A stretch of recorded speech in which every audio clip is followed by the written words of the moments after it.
Good afternoon, everyone. It's a pleasure to be here. I was here a couple of years ago. I don't know if anyone was there at that stage. Does anyone remember that? Maybe a couple of people. As Lee said, I'm an ESL teacher, so I work at the University of Queensland teaching English language. But before that, I was a Japanese teacher, so probably have something in common with some people here.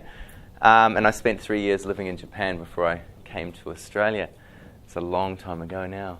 I have a passion for technology and teaching, and I think you need to take everything that I say with a sort of grain of salt, because everyone's context is a little bit different in the way they teach and where they teach and what sort of parameters they have to teach within, what sort of technology they have and the student access to that technology. I work with adults, and most of 100% of our students have mobile phones or tablets that they bring to class on a daily basis. So the idea is to be able to move forward and integrate some of that technology with the coursebook materials. We're still a very paper-based industry in many ways, that we're given textbooks and a lot of the materials in there. So part of my push is to try and help people see opportunities for exploiting materials in different ways. Hopefully some of the things I'm going to talk about, I'm just going to talk about 3 brief tools because I don't have much time. And hopefully some of these things you're already doing or you've seen done before, and maybe we can just expand and explore on them. So I'm going to be here, but most of what we're going to do is down the end there on the computer. So hopefully your bifocals are all sorted out, like my glasses. So I want to just touch on these tools here, which is Quizlet. How many people use Quizlet or have used Quizlet? Good. So I'm going to start with maybe the familiar. Then Kahoot. People use Kahoot. Great. Probably a little bit more limited. And then Padlet as well. I just want to touch on those 3 tools and then have time for questions. The best way to learn, as you know, as teachers, is by interacting and by doing. So please feel free to fiddle along if you have computers or tablets or phones. The first one we'll have a look at. The second one we'll maybe participate in. The second one, Kahoot, is a quiz. So if you do have phones, I'm going to get you in there. We'll make it a bit more fun and lively. So let's start with vocabulary. Obviously, language learning, language teaching, a lot of it is vocabulary. And I'm going to, out of the 3 tools that I put up here, I'm going to pick up Quizlet as the one I use the most and I favour. But the other ones I'll just mention are Memrise. Does anyone use Memrise? All right. So Memrise, you can actually set up a class and within your a course, and within your course you can set up classes, and you can put in the vocabulary that you're learning during that week. So it could be the end of the class, you pull it off the whiteboard and you put it into the tool. It's very much just matching one word with another. However, it does use, I always have tongues with this one, mnemonics. It does associate pictures and things with the words to help learners. And then basically it gives you quizzes. So you go into it and it gives you quizzes in different forms. So for the learner, that's what they get given, and they sort of work through it, and it grows. And a bit like most things, it's a bit gamified, so you go through different levels and you can level up and your flower blossoms and blooms. It's worth playing with. Again, I don't have time to go through all these things, but if you like it and you think it's an idea, have a look at it. The other one there is Lingually, which is very similar, and I use Lingually as well for learning different languages. You can use it as a plug-in on Chrome, for those people who use Chrome. When you find a new word in a language you like, you can click on it and it just gets added to that. And so again, you can associate mnemonics with it. And it also recommends readings in that language for you to read to practice the vocabulary that you've been selecting. So there are sort of 2 other tools. The one I really wanted to focus on is Quizlet, because I think Quizlet has a really good range of functionality within the classroom as a teacher and also as a learner. Like I said, many of you have used Quizlet and will be familiar with it, but if you haven't seen it before, it's crowdsourced from all over the world, so you can sort of see in real time what's happening here. Let me just sign in so I can see. you can sign in with a username and a password, and it's totally free. And then once you sign in, you basically start creating sets of vocabulary. Creating a set is as simple as putting in the word in say, English, and the word, in this case, I've started a set as an example, the word in Spanish. It could be banana if you want to. And you can also add images to that. Now, in some cases, let's take another fruit, apple. All right. You can actually, to save you time, you can use the little search button over here and search for other people's definitions. All right, so let's say la manzana. All right, and then, it's very easy to build. You don't have to spend a lot of time searching on the web and adding bits and pieces in. So you basically create a set like that. Let's just have a look at a set as an example. So, for example, food. Okay, so this is an example of a lesson. I'm just going to... I did this the other day.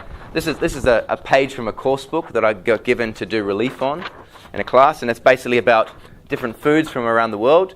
I thought rather than just giving my students a photocopied piece of paper with pictures that don't really come alive, let's do something a bit more interactive. So very simply, I made up a set. So we had shumai, bulgogi, different foods from around the world.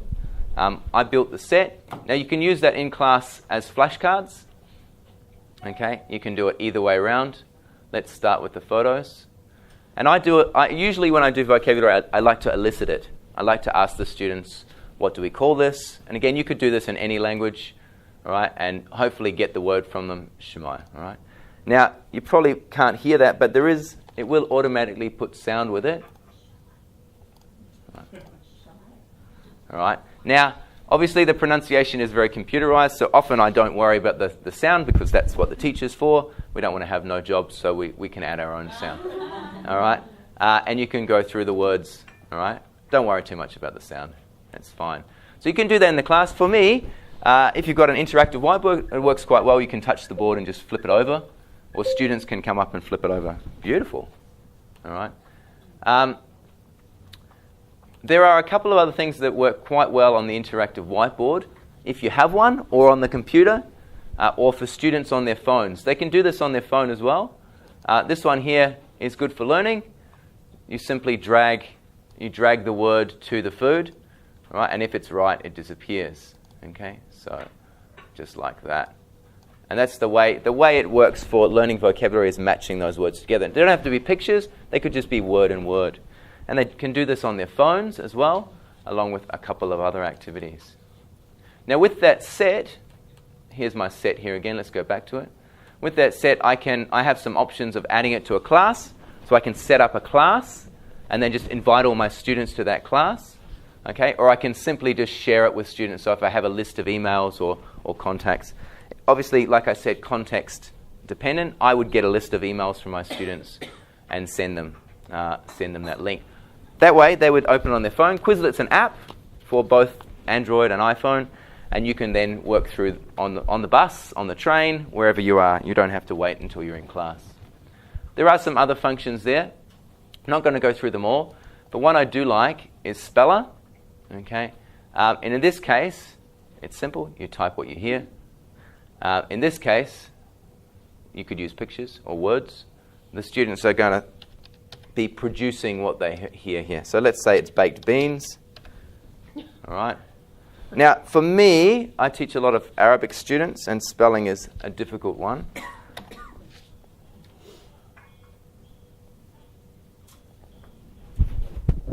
So if you could hear that, all right, it does actually spell out the correct way for you. Okay. Now, I haven't done it in a script like Chinese or Japanese, so I don't know if it spells it out in that way. But in Spanish, it does spell it out. So I guess you'd have to explore. And has anyone done it in a scripted language? Yeah, it works. They type in, and it's very good for their recognition and their phonology. Beautiful. All right. My daughter uses this for her spelling. She's a very bad speller. She's in grade 9. And so every week she has her own account, again, free. She puts all in her spelling words and uses this to practice. She's very auditory, and so this works quite well. And she seems to really enjoy it rather than sitting down and writing the words out. I don't know, goes for some people. So look, I recommend Quizlet as a good tool to play with. You can set up your own sets of all sorts of things. Let's just take a foreign language one here. Spanish food. Okay. You can see how it works. You can add words and photos and things like that. Because it's sourced from around the world, you can actually search for other people's existing lists rather than creating your own. So let's put in who teaches an interesting language? Everyone, because every language is interesting. Italian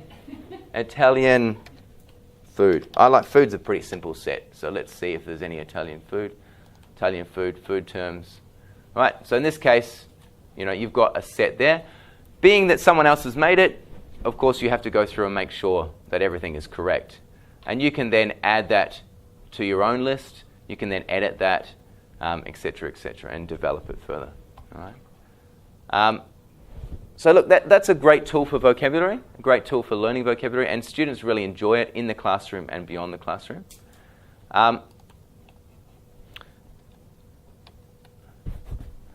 So I want to touch on the second type of tool, which is the interactive one. And this is the student response tool, where you can do an activity that's a bit more lively. If students have devices or access to devices, or you're in a computer room or a lab like that where they have computers, you can do this sort of activity to get responses from students. Last time I touched on Socrative, and I wrote an article for the, what do we call that?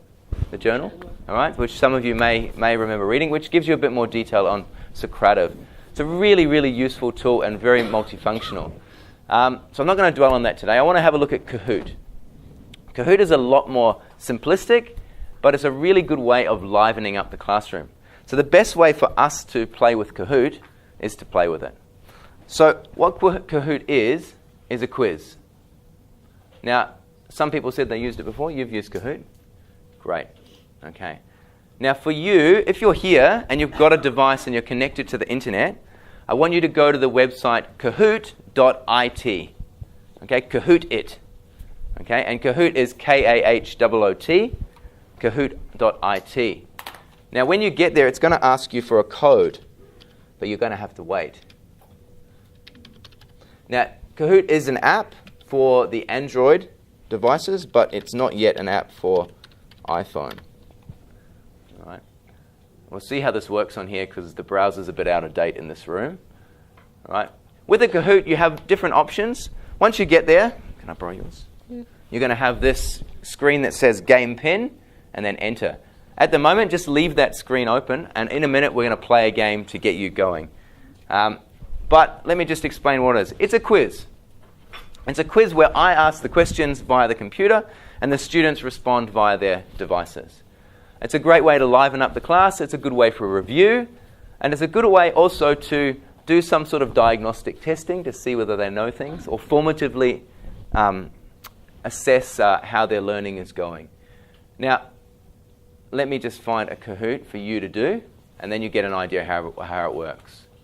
And I've chosen this one, World Languages 101. Seemed like the appropriate one for the context. Okay. Once you've got your quiz there, Kahoot.it.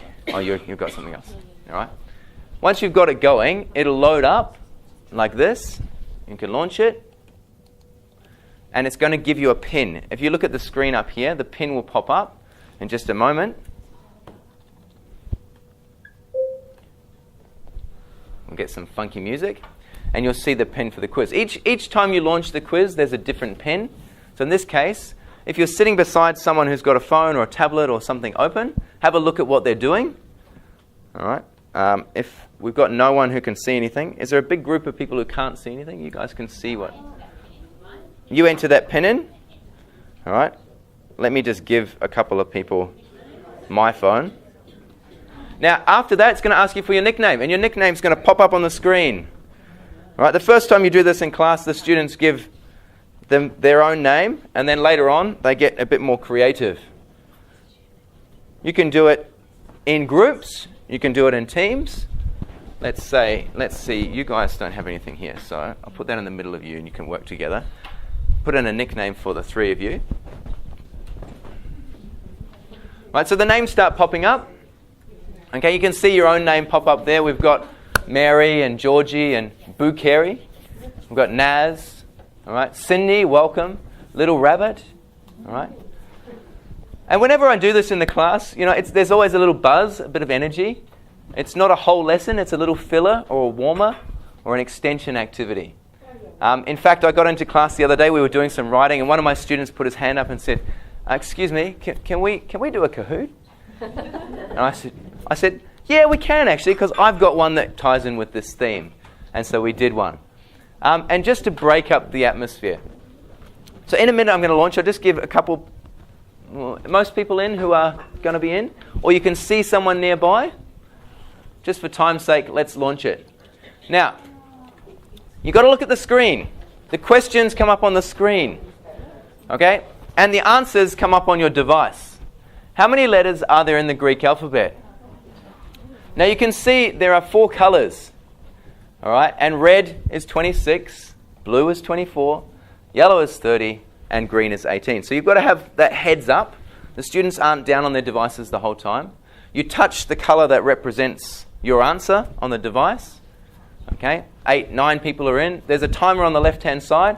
There's only 6 seconds left, so you better be quick if you haven't got an answer in already.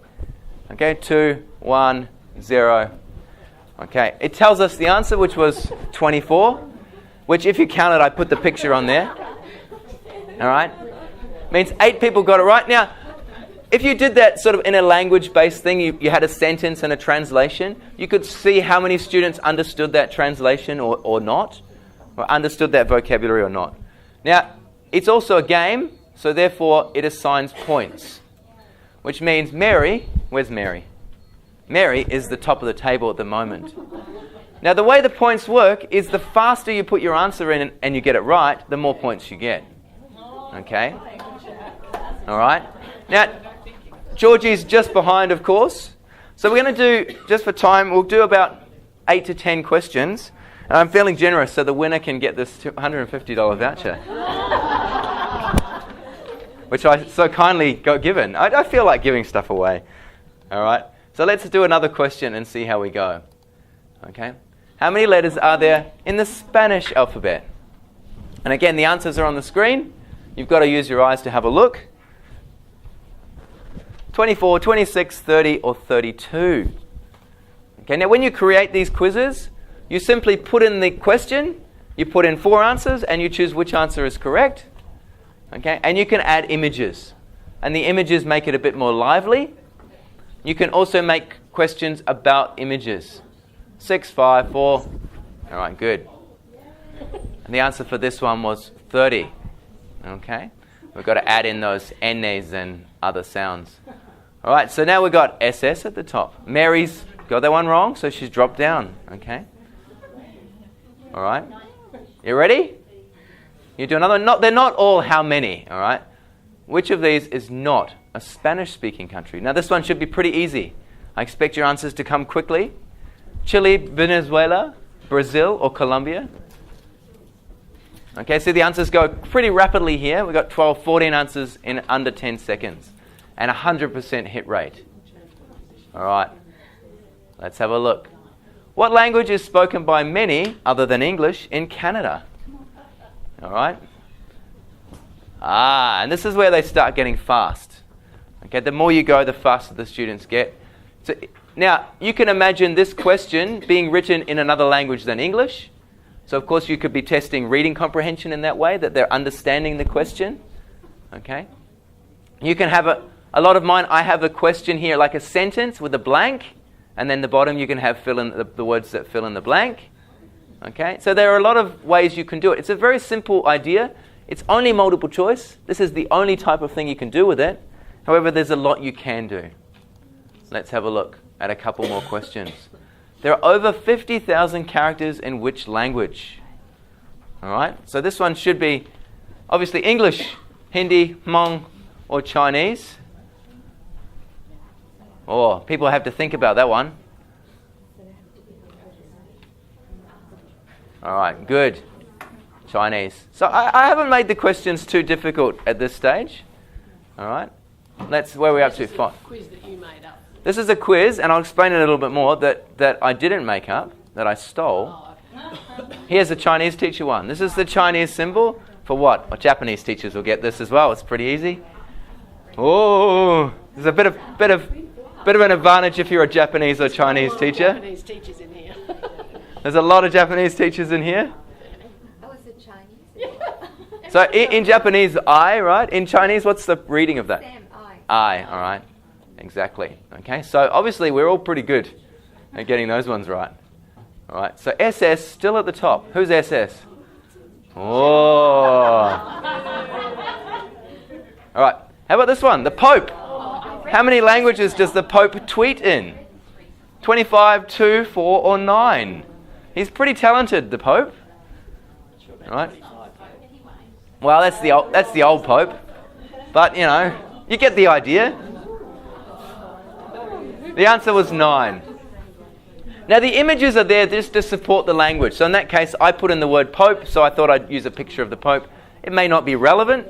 So, how do you set the quiz up to make your own? I'll show you in just a second. Let's do 3 more questions. Cindy's at the top. What are you called if you can speak and write in different languages? Super smart, polyamorous, polygon, or polyglot? Polygot? Should be polyglot. It's a dreadful word. It is. Super smart. All right. Now, here's, in answer to the question that was before, like Quizlet, this is a quiz that I actually got from someone else who created the quiz.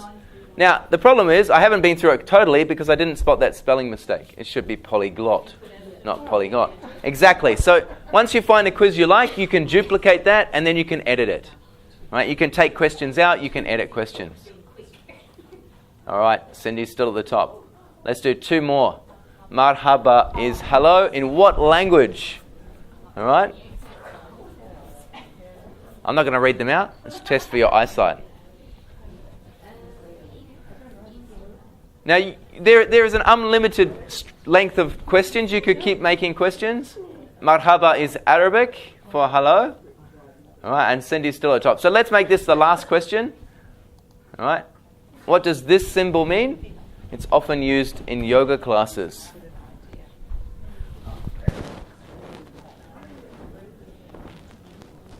So this one is not Chinese or Japanese. This would be a Hindi symbol, I would guess. Sanskrit? All right. Good. Exactly. So let's skip it through there. And it stands for Namaste. I like the last answer was ah! All right. Now, even though I have more questions, I can simply end the quiz now. Was it a Hindi language? Sanskrit. And the winner is Cindy. Where's Cindy? Cindy's over there. Wow, Cindy, you'll have to come and see me afterwards. All right. So it means you got 10 right and 0 right. Incorrect. Now, at the end, this is also a nice little addition. And it'll push this to your device and it'll ask you, did you learn something? Do you feel like you learned something? Would you recommend this quiz? Okay. And how do you feel?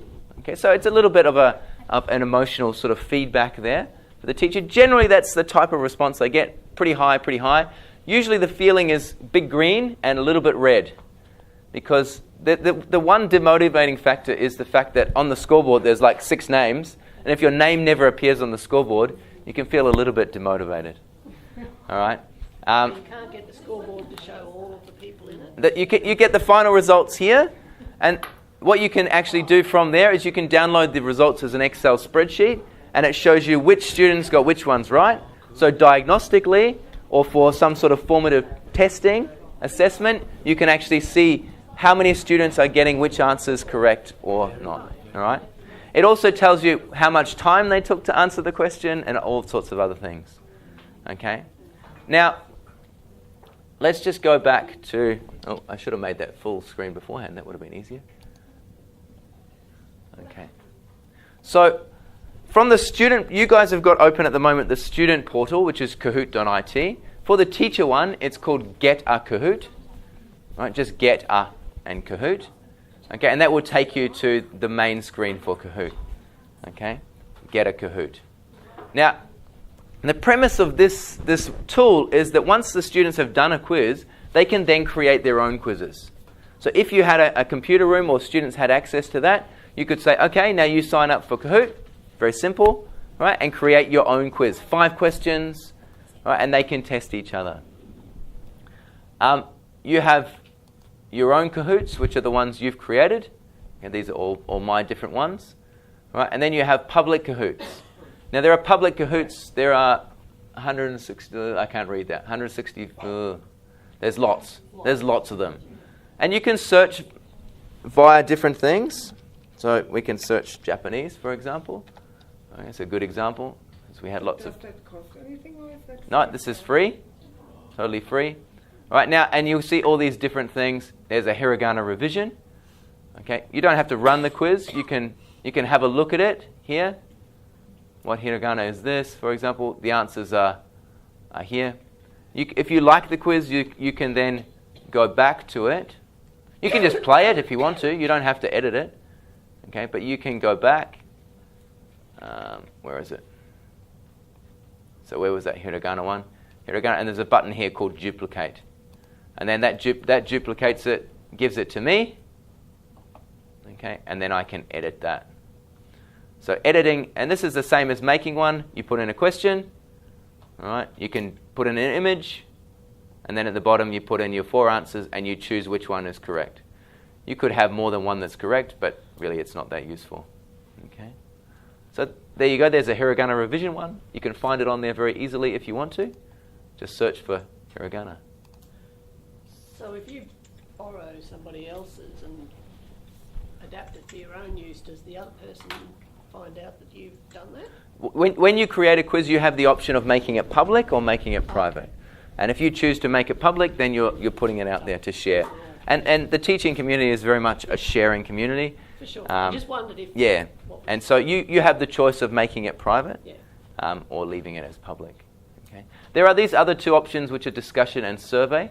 But I tend to find that quiz works much better. Discussion sort of pushes a question, and the students put in their ideas. This could be used as a brainstorm. Survey is like a quiz, exactly the same as the quiz, except there's no points. So you can use it sort of more to gather information. So I think it's quite a useful tool no matter what level you're working at.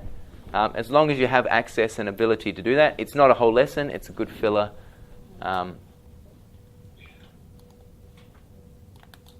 So let's just... What happened to my other one? It's gone. Okay, I think I lost my presentation. That doesn't matter. Okay, I said I'd talk about one more thing, which was Padlet.